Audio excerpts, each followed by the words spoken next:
Okay, it looks like you're in.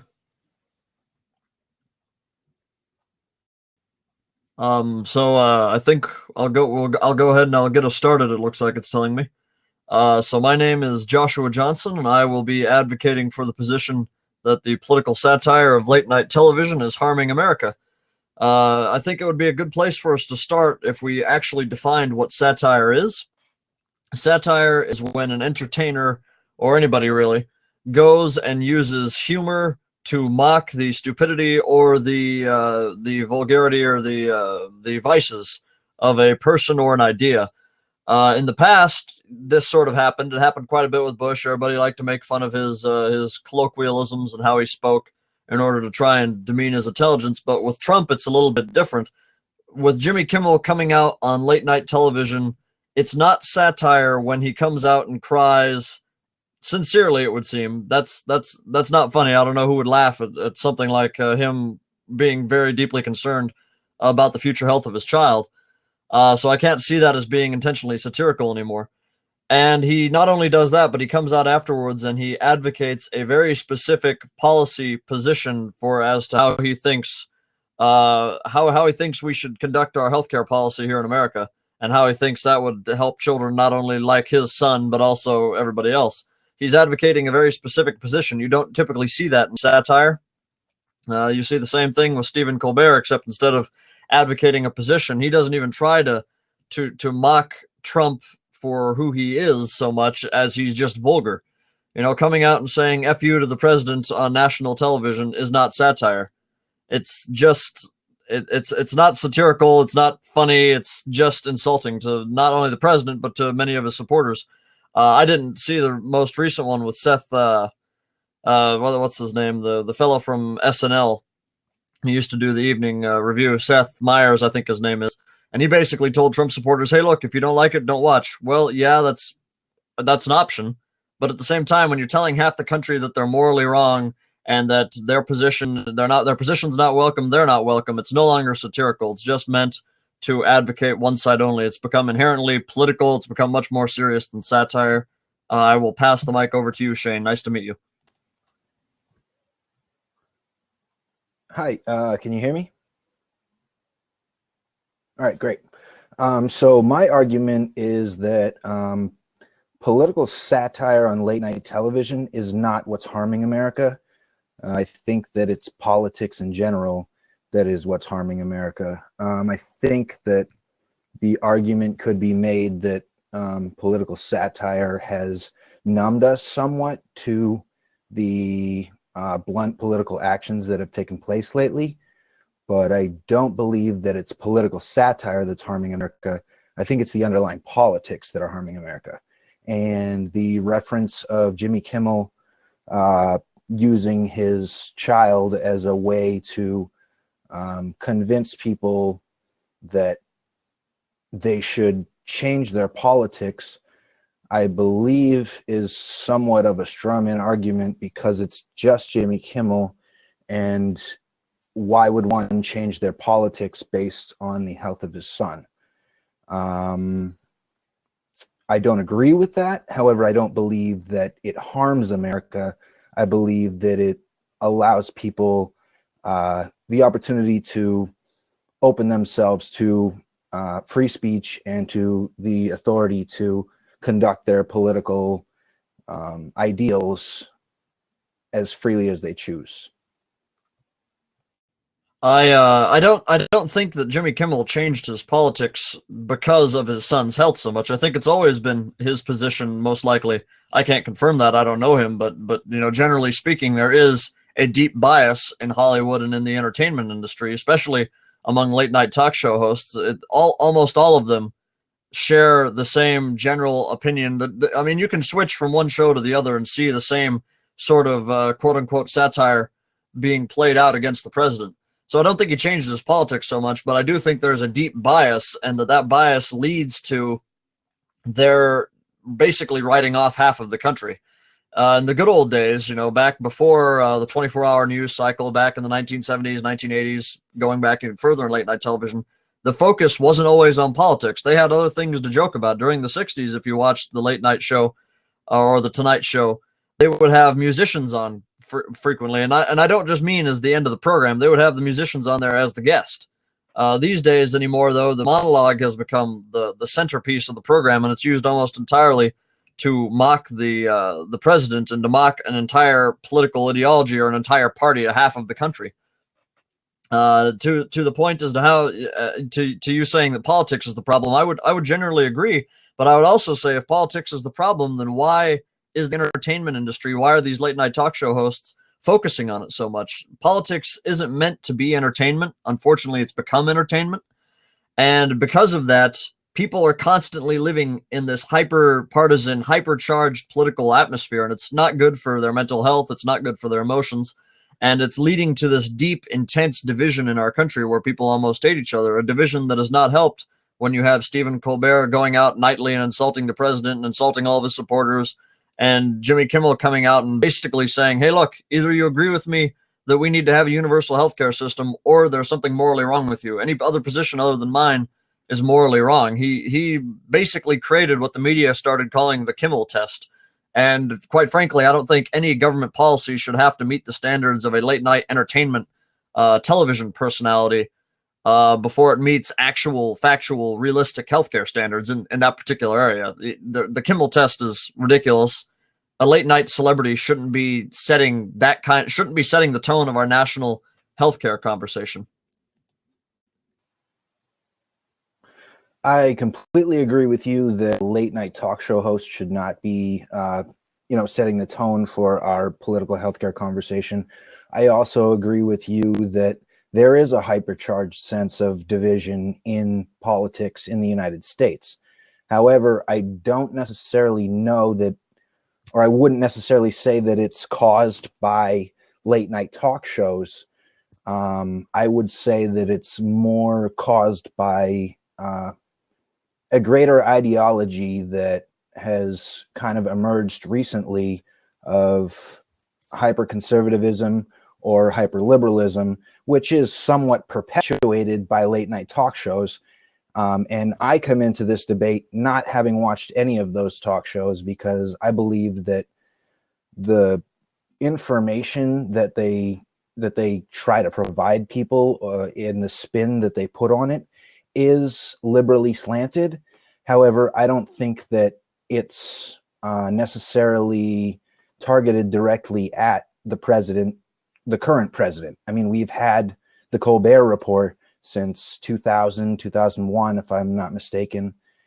We've had the Daily Show with Jon Stewart since about 98, 99. These satirical shows have been on for years, and they're directed at whatever regime is currently in office. So I don't necessarily believe that it's directed exactly at President Trump or his supporters. I think that the tone of President Trump's politics and his showmanship create an area to explore for those on late night talk shows that makes it very entertaining and drives ratings. But after all, they're there to drive ratings and to create revenue for the station. And I don't see that necessarily hurts America. It could create commerce. It could cause people to think of something that they haven't thought before. But I don't see how it's harmful in creating division. I see that now as politicians who are in power increasingly divide, that causes the division of our country. I think you make two really great and interesting points there. You said that there's this emerging, these two emerging ideologies, really. You have the far left, the hyper left, and the hyper right. But you have to ask yourself, though, and you sort of hinted at this near the end. You talked about the ratings. That's the second great point I would that you made. Who profits from this hyper partisanship? The American people certainly aren't profiting off it because the Congress can't get anything done. And the people who do profit off it are those who are able to drive their ratings up from constantly mocking the president or whomever. You say that these late night talk show hosts mock whoever is in charge at the moment, but where was CNN reporting on Stephen Colbert and SNL, were they posting articles to social media and showing clips of them every morning during the morning news when Obama was president? No, they really weren't. The late night show hosts didn't talk about politics much when Obama was president. And when they were, it was usually making fun of somebody in the GOP Congress. On Comedy Central, you mentioned the old Colbert Report, where Colbert played a character of this hyper conservative Bill O'Reilly-esque talk show host, and I forget his first name, but Mr. Stewart. Both of them were, Colbert acted like he was right winger. Clearly, though, that was satire. That was actual satire. That was designed to make fun of us. And I'll admit, I enjoyed it. I laughed at it. I laughed at myself. I'm a conservative. But I forget the name of the program, but the one with Stewart was always against, during the Obama years especially, always making fun of something the Republicans did. I remember when, and again, you know, sometimes it was funny. Those were days of genuine satire. Now, though, and again, it was obviously biased, but it was satirical. It was within the bounds of respectability. Now it's not quite so much. Now it's this obsessive, vulgar, the way Stephen Colbert talks about Trump filleting Vladimir Putin, for example. It's not funny. It goes beyond the realms of what is acceptable. As I said earlier, who profits off of this? These companies that are making these that are driving up their ratings do. They create conflict because conflict drives a good plot. And in real life, unlike in a movie, there is no conflict resolution, really. The story just doesn't end. What happens is they create a perpetuating conflict that's intractable. There's no way to solve it, in order for them to constantly cast one side, typically the right, typically conservatives, as the bad guy or the villain, so they can pretend that they're the only right side, only Jimmy Kimmel is moral, and drive their ratings up. So those are the questions I think we need to ask ourselves when we ask who profits from this. These entertainers do. It's not the politicians and the American people or Congress who's profiting off of this division. Okay, so as far as who profits off of this division, there is a certain element of, employment in the entertainment industry. Those who are cameramen, those who are writers, those who work in production. That creates jobs for them and perpetuates the United States economy. We can debate economics another time. However, to your point that Congress can't get things done and thus the United States people do not benefit from this. I don't see that a late night talk show host, given whoever it is, would be one to create the division in Congress so that they could not create a vote that would pass something that would help the American people. I think that's somewhat of a moot point, but I also think it speaks to my point in that Congress is individual and independent of late night talk show hosts. Therefore, the United States people are not being harmed by the talk shows. If anything, they're being somewhat blunted to the political infractions that are occurring.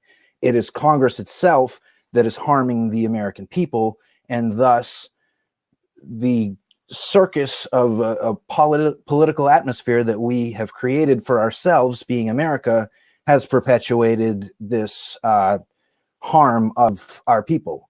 I also wanted to touch on the fact that you said that CNN was reporting on things that Colbert and Kimmel said.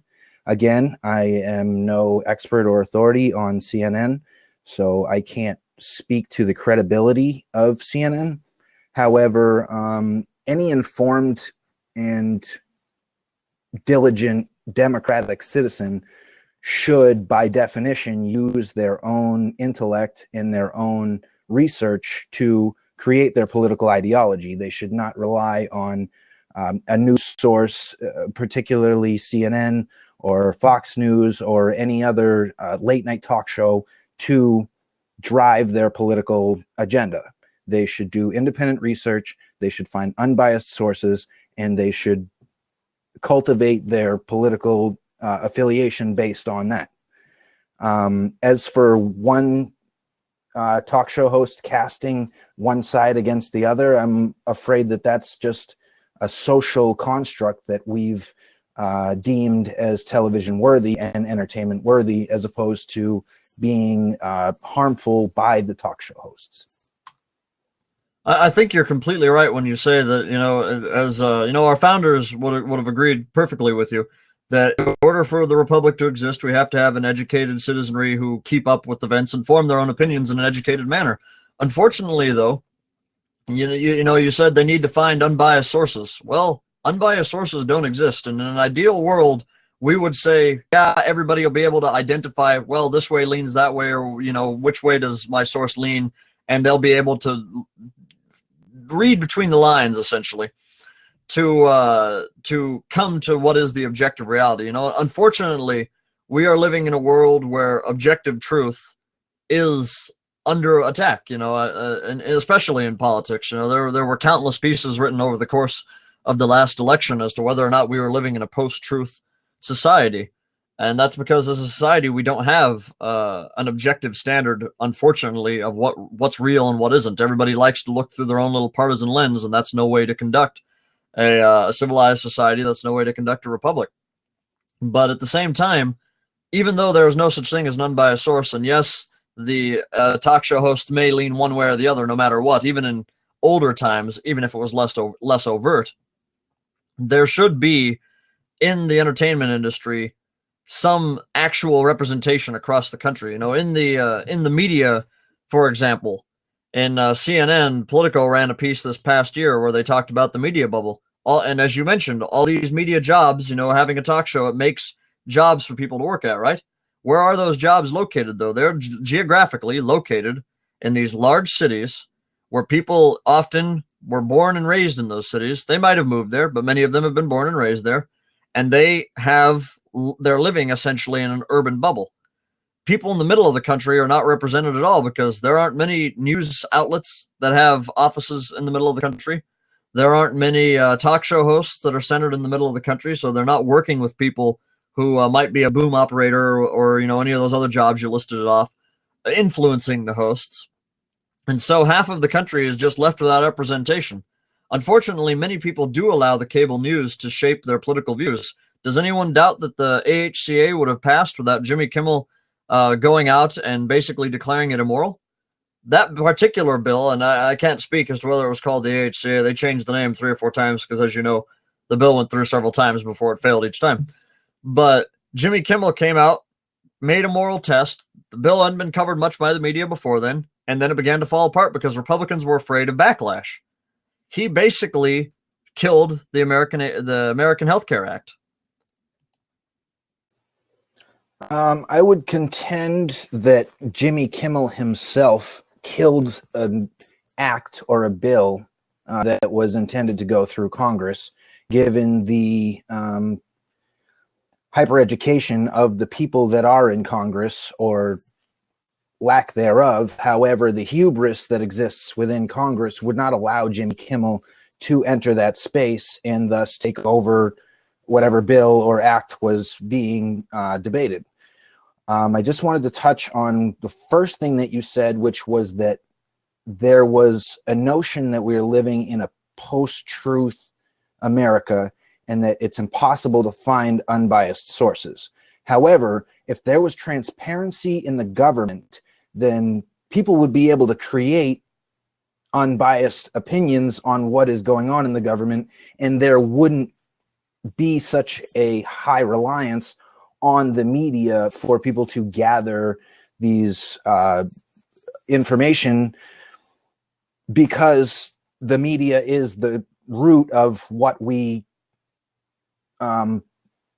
the information that we gather, and thus certain political influence creates a higher media output of what they want us to see, as opposed to true unbiased government transparency, which is what I believe is the cause of harm in America. Also, one thing that I wanted to say real quick, and I'm kind of sorry that our times are running a little bit different here. I'd like to take up more time, but my arguments aren't taking as long as I'd like them to. And that is that we both, as educated, understanding citizens, can say that this media conglomerate that runs the late night talk show hosts is creating satire. It is satire, and thus should be taken with a grain of salt. People who are so influenced by what goes on these late night talk shows, maybe the underlying problem is the education system and not so much the late night talk show. Because if you can't make an informed decision and you're so easily swayed that it takes the talk show host to say, believe in me or don't believe in the United States political system, then there must be a very low degree of confidence in the political system, which I believe is, once again, a product of unfair politics and just a disaster in Washington, if you will. You raised some interesting points there again. First off, there are problems with the educational system, but that's a whole other debate. Yeah, of course there are problems, but the issue is this, though. There is transparency. You mentioned at the beginning that there's not enough transparency. Every American citizen can go online. I'm almost fairly certain that almost everyone has access to a smartphone or the internet. You can go to the public library. They can look up how their representatives vote. They can look up who donates money to their representatives. All this information is disclosed online. You can see where, campaign financing is coming from for for every congressman, for every senator. You can see how they voted on their bills. So if people want to educate themselves on this, the materials are there. They just need to go look. This may be, and maybe the education system has failed in showing them how to go and find that information. But again, how hard is it to use the internet? How hard is it to go onto Google and say, how did my senator vote on X? It's not very difficult to do. So I would say a lot of the problem is that the people just aren't stepping up and taking responsibility for their civic duties. To your point that it is satire and people should understand it's satire, it isn't, though. When Jimmy Kimmel comes out, his opinion, as I've said before, as a Hollywood entertainer who is most likely left of center in his politics, for him to come out and use his son to talk about his son's health issue and to cry and to show that he is genuinely deeply concerned, and then to propose his own policy alternative and to say that anyone who doesn't meet the Jimmy Kimmel test, anyone whose healthcare plan doesn't meet his standard is immoral, that's no longer satire. He's stepping very clearly into the realm of politics. He's stepping very clearly into the realm of advocacy. I would contend that many of these late night television program hosts aren't really like late night TV show hosts anymore. They've morphed almost into the left's version of Bill O'Reilly and Rush Limbaugh. They're becoming ever more political commentators and less satirical late night host shows.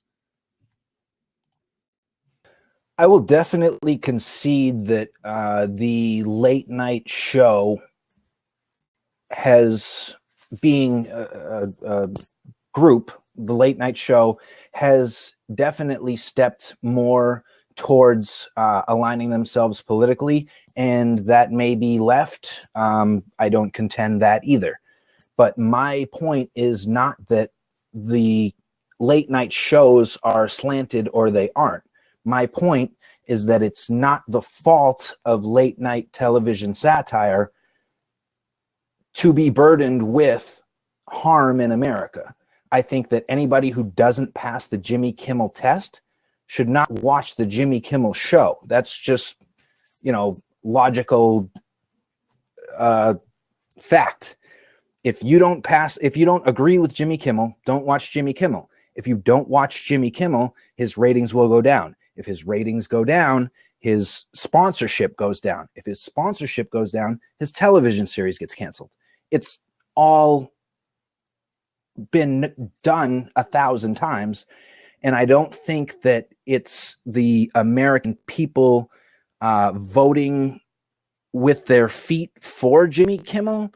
I think it's that Jimmy Kimmel attracts an audience that agrees with him, and thus those people are able to identify with the notions that he contends. As for going online and reading what your congressman voted, you can read what the vote outcome was and what votes were cast by who. but you can't read what the underlying reason for the vote was. You can't identify which PAC maybe contributed to a lobbying ideal that influenced the vote of that senator.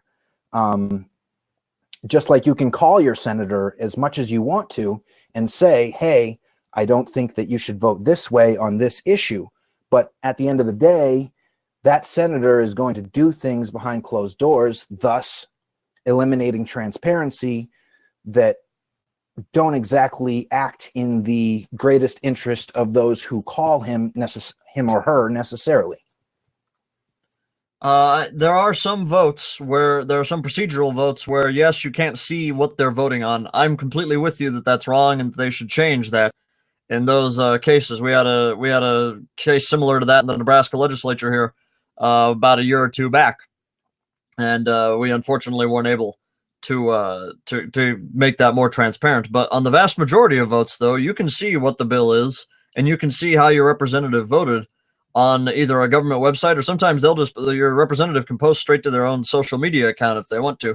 As to whether or not you're able to know who's lobbying, you might not be able to find that information specifically on a government website, but you can go and look at the various different lobbying organizations to see where they stand on a piece of legislation.